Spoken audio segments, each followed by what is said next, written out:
इस कोर्स के मुख्य रूप से 5 भाग हैं। अभी हम आपको सिक्योरिटी से संबंधित कुछ शब्दों से परिचित करवा रहे हैं और इन शब्दों के बारे में और ज़्यादा विस्तार से हम कोर्स में बाद में सीखेंगे। इसके पहले भाग में हम सिक्योरिटी के बेसिक्स के बारे में जानेंगे। इसका मतलब ये हुआ कि हम यहाँ पर सीखेंगे कि आखिर किस तरह से हम अपनी एप्लीकेशंस को, ऑपरेटिंग सिस्टम्स को और प्रोग्राम्स को सुरक्षित कर सकते हैं। इसके साथ ही साथ हम एक्सेस कंट्रोल के बारे में, ऑथेंटिकेशन के बारे में और आइसोलेशन के बारे में भी डिस्कस करेंगे। कोर्स के दूसरे भाग में हम वेब सिक्योरिटी को डिस्कस करेंगे कि आखिर हम किस तरह से ऐसी वेबसाइट्स बना सकते हैं जिन्हें आसानी से अटैक नहीं किया जा सकता है, जिन्हें आसानी से हैकर हैक नहीं कर सकते हैं, और किस तरह से हम ब्राउज़र्स को इस तरह बना सकते हैं जिससे कि वो एक्सप्लॉइट्स के द्वारा प्रभावित ना हों। कोर्स के तीसरे भाग में हम नेटवर्क सिक्योरिटी को डिस्कस करेंगे कि आखिर नेटवर्क सिक्योरिटी क्या होती है और इसे किस तरह से सिक्योर किया जा सकता है। कोर्स के चौथे भाग में हम बात करेंगे मोबाइल सिक्योरिटी के बारे में, जैसे कि एंड्रॉयड सिक्योरिटी, आखिर किस तरह से एंड्रॉयड डिवाइसेस को और ज़्यादा सिक्योर बनाया जा सकता है जिससे कि हैकर इन डिवाइसेस को आसानी से हैक ना कर पाएँ। और अंत में कोर्स के 5वें भाग में हम बात करेंगे क्रिटिकल इंफ्रास्ट्रक्चर की सिक्योरिटी के बारे में, जैसे कि पावर प्लांट की सिक्योरिटी, क्रिटिकल इंडस्ट्रियल सिस्टम्स की सिक्योरिटी। इन सभी के बारे में हम कोर्स के 5वें भाग में बात करेंगे। मेजर लर्निंग ऑब्जेक्टिव, हमारा पहला उद्देश्य है सॉफ्टवेयर में बग्स को ढूंढना, क्योंकि इन्हीं बग्स की वजह से सिक्योरिटी की समस्याएं आती हैं और हमारा सॉफ्टवेयर मिसबिहेव करना शुरू कर देता है। मान लेते हैं कि आपके पास कोई सॉफ्टवेयर है। अब यहाँ पर प्रश्न ये उठता है कि आखिर हम किस तरह से ये पता करें कि ये बग कौन कौन सी समस्याएं पैदा कर सकता है। दैट मीन्स हम किस तरह से उस बग को टेस्ट करें। इसके बाद अगर हम उसे टेस्ट कर लेते हैं तो इस तरह के बग को हम बड़ी ही आसानी से एक्सप्लेन कर पाएंगे और उसको रिक्रिएट भी कर पाएंगे। अगर हम उसे एक्सप्लेन कर सकते हैं और उसके एक्सप्लॉइट्स को रिक्रिएट कर सकते हैं तो हमारे लिए सॉफ्टवेयर को फिक्स करना बहुत ही आसान हो जाएगा और हम उसे आसानी से फिक्स कर पाएंगे।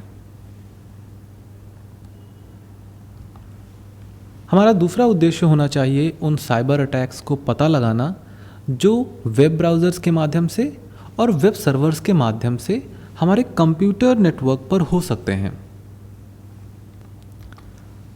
हमें इस तरह के एक्सप्लॉइट को एक्सप्लेन करने में सक्षम होना चाहिए और पहले से ही मौजूद बग्स के माध्यम से जो साइबर अटैक ब्राउज़र्स और सर्वर्स के माध्यम से हो सकते हैं उनको रिक्रिएट करने में भी सक्षम होना चाहिए।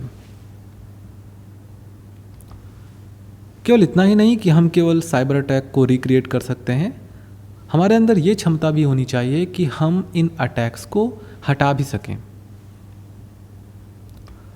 हमारा तीसरा उद्देश्य होगा हमारे नेटवर्किंग प्रोटोकॉल्स में क्या क्या साइबर सिक्योरिटी की खामियां हैं उन्हें पता लगाना और उन्हें एक्सप्लेन कर पाना।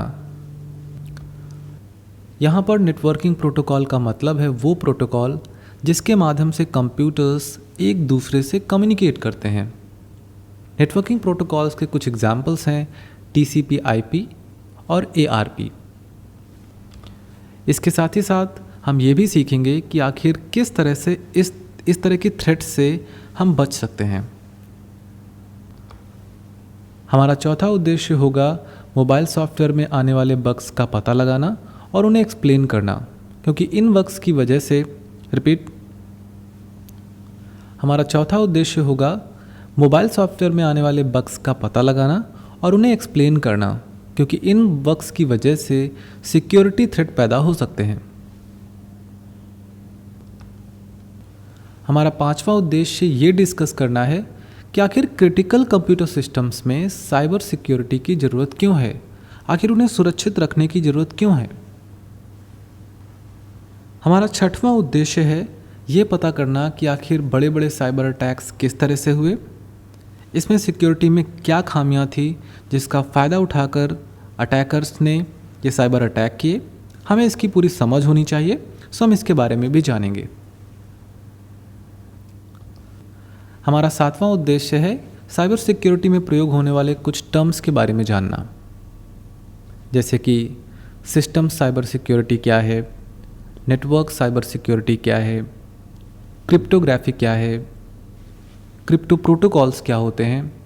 क्योंकि अक्सर इन टर्म्स के बारे में लोग कंफ्यूज हो जाते हैं और उनको लगता है कि ये सारे के सारे टर्म्स एक ही हैं, इनमें कोई डिफरेंस नहीं होता है। बट वास्तव में ऐसा नहीं है, ये सारे अलग अलग टर्म्स हैं जिनकी अपनी अलग इम्पॉर्टेंस है।